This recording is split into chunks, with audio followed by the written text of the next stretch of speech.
What's up traders, welcome to Failure to Displace, where we're going to be utilising some ICT concepts to try and ensure that every day is a payday. In this video, I'm going to take a step-by-step look at my Silver Bullet simplified process. We're going to do a hindsight analysis of today's price action just to see what opportunities were available to allow us to extract some profits from the market. I'm going to take this a little bit slower than normal and talk you through my process and my thoughts as we're looking through price action. Today is June the 15th, 2023, and we're going to take a look at the Silver Bullet setup in the London session, specifically on the Euro-USD pair. So let's get straight to it. So to start the day off, when I come to the charts, I'm looking at the 15-minute time frame, and I'm going to mark out key session highs and lows. So we've got some buy-side liquidity, which is yesterday's high above us. Let's just duplicate this. We also have the Asia high. So this was put in overnight, which we've not threatened the Asia high yet. In between the Asia high and the open of the London session here, we have this gap time swing high that we've put in.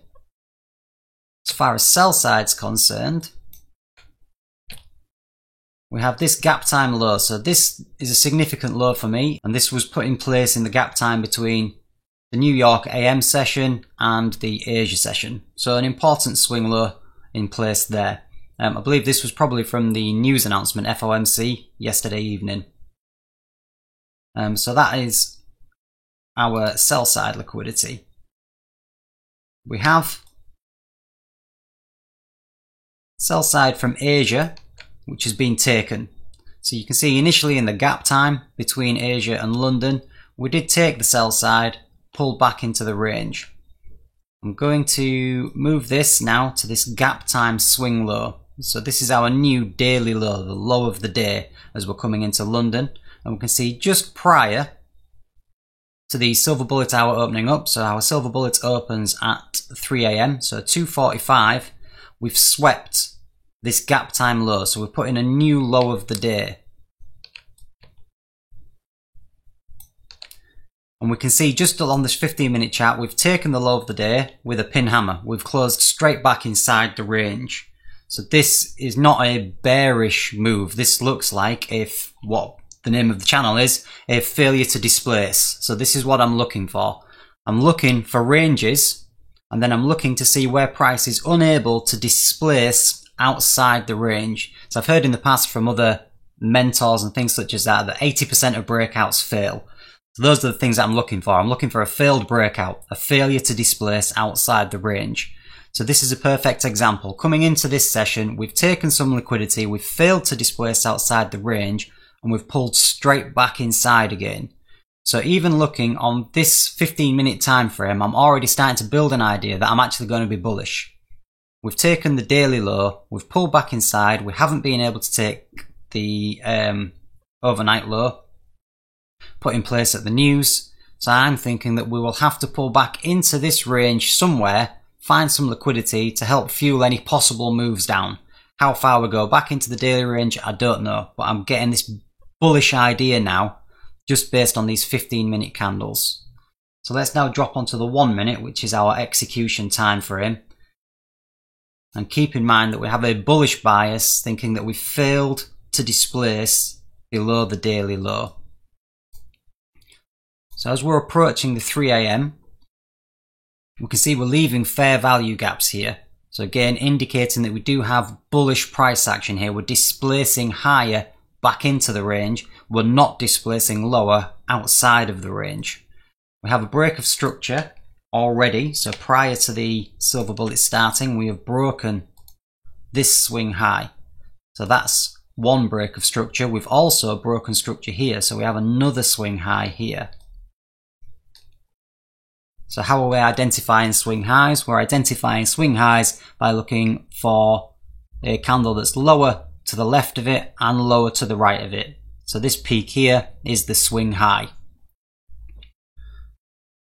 We've broken swing high, we've left a fair value gap inside this displacement range, and we've left another fair value gap that's just outside. So these two fair value gaps are already going to be points of interest for me, looking for any potential pullback. We can use for extra confluence the Fibonacci tool to give us an idea of optimal trade entry. So another one of ICT's concepts is the optimal trade entry. So we can see that the discount of the range is here, which means that this fair value gap as it stands is not something that I would really be interested in. I would want price to dig in deeper into this fair value gap and see how it reacts at this fair value gap. So we've got our bullish bias, we've identified two fair value gaps with our breaks of structure.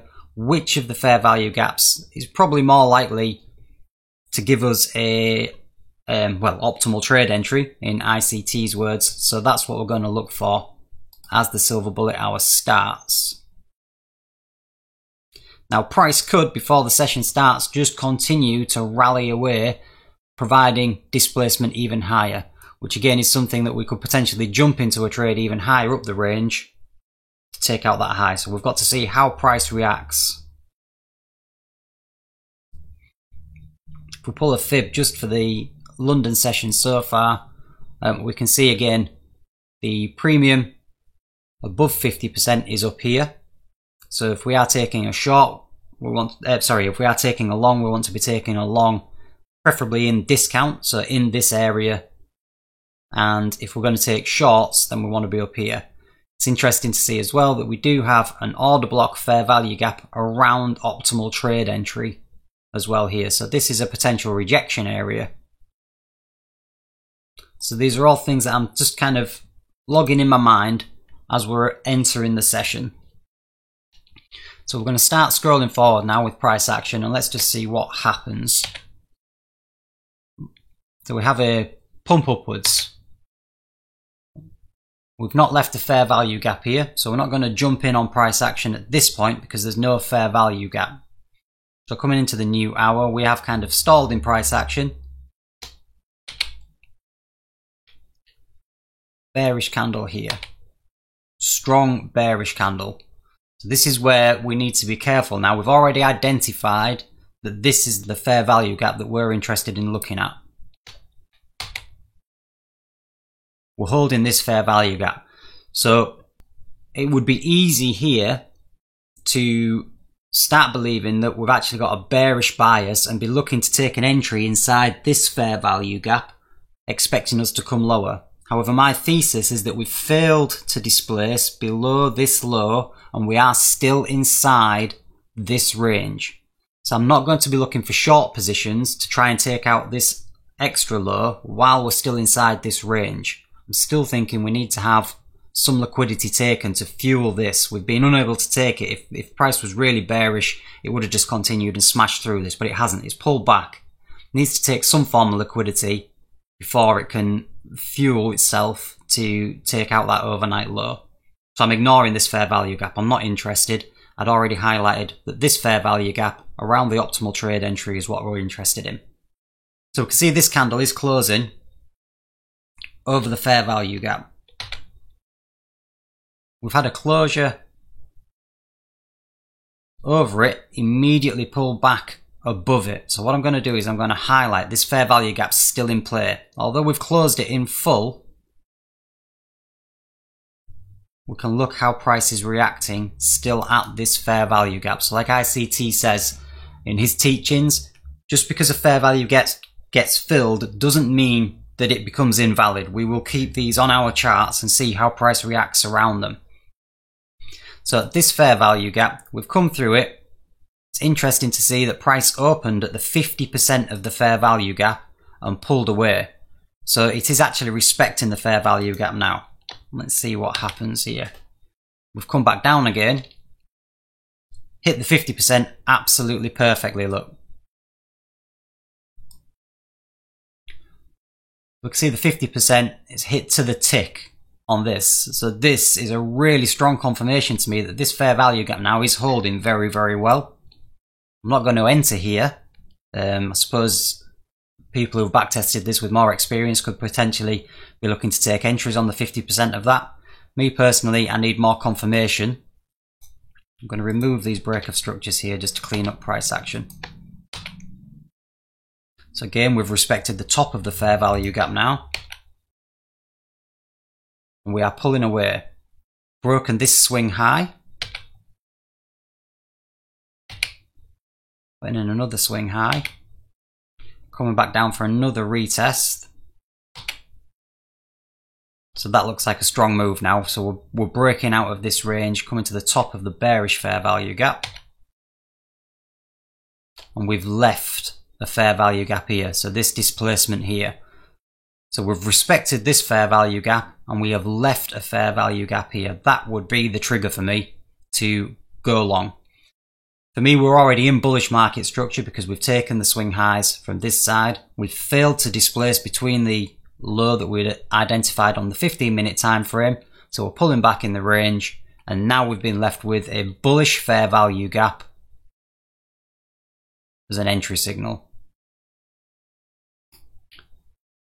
5 pip stop, 5 pip take profit. So it's nice to see that this stop loss is covering this swing low and covering this fair value gap. So if price starts closing below this fair value gap, I would start to worry. We do have this lower order block as a potential point of resistance, which we are inside that. So it's a well-placed stop loss in my opinion. You could go below the low, but I'm just sticking to my trading plan, which is 5 pip stop loss, 5 pip take profit. And let's see if we get triggered in. So price has come down. It's filled the bullish fair value gap, tapped the top of this order block, and accelerated array nicely. So that's the perfect reaction. It's exactly what you want to see. So be very confident on that now that price is moving away so aggressively. Bump up, we've left another very small fair value gap here. Another positive sign. Price has come back, tapped that fair value gap. Still respecting that fair value gap, so it hasn't filled it. So the wicks are coming down again, as ICT says. The wicks are the ones that do the damage. The bodies tell the story. So this very tiny fair value gap is currently holding price up. Close through on this next one into the order block.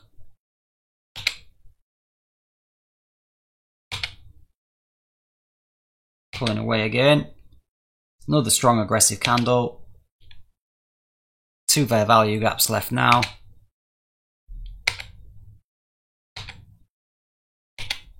Still holding on that upper fair value gap, and there's our take profit one hit. So no real drawdown in this one. Slight pullback, respected the order block here.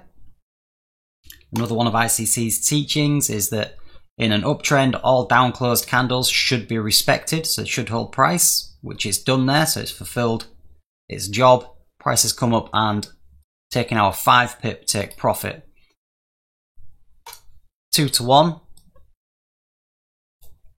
which is our 10 pip, partway up the range. So that's going to take us into our optimal trade entry area that we identified earlier. So we'll do from this swing high to this swing low. Now 2 to 1 is the 786. Optimal trade entry is the golden zone there, 61866, and then 2 to 1 potentially up there.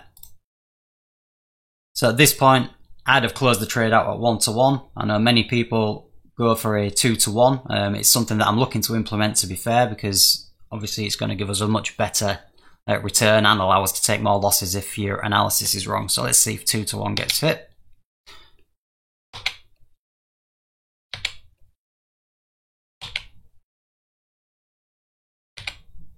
So respecting this fair value gap, that's the 50% of this fair value gap. Closed, hit this bearish candle, so hopefully these will hold price up. Yeah, the body has respected that.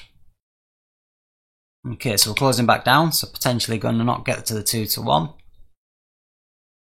Larger fair value gap has held.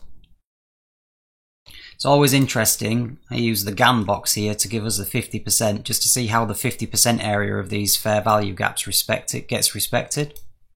So again, we've respected the 50% of this larger fair value gap.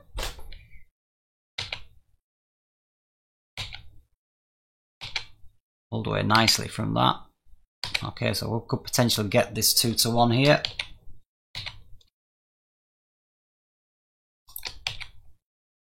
Lovely, so that's your 2 to 1.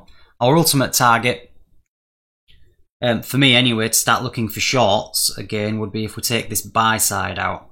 So let's say we took this sell side, failed to displace. We need to see what happens as we take the buy side. So let's put our take profit up here now, which is essentially, let's give us a nice round 3 to 1. Just going to remove the fib. So we'll grind up. Strong move above this. Let's see if we get displacement above this high. That looks like displacement above the high at the moment. So let's just see if we get a pullback into the range. So you would have hit 3 to 1. Nice and easily. So that's that trade over and done with. We can see going into the Asia session, obviously Asia was quite bearish. We have got the daily high above us there as a potential target if price wanted to go that high. So let's just see how price reacts now it's taken these highs. Is it going to start displacing higher or pull back into the range to offer a short position coming down? So again, I'll re-emphasize this. What I'm looking for is I'm looking for failures to displace. So if we get a failure to displace, we can expect that price will probably come lower in the range to take out some sell side. So at the moment we've displaced above this high, leaving a fair value gap. We're displacing above the high, so I wouldn't be looking to get into a short position here. This is strong price action away from the high.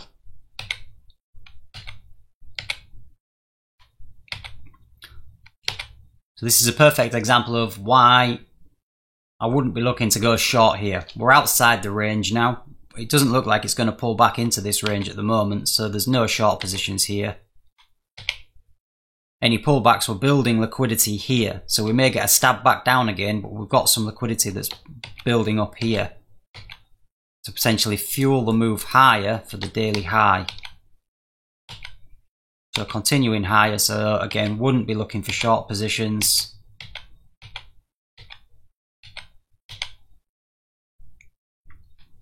Pull back, we've taken this liquidity out at the low now. We're still above the range high, so we've not pulled back into the range.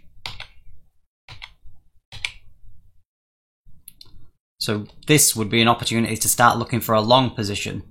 We're above the range, so we have displaced higher, and we're now again breaking structure, so this could be potentially fueling the next leg.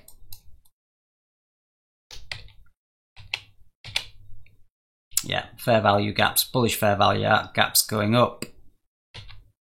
Little break of structure there.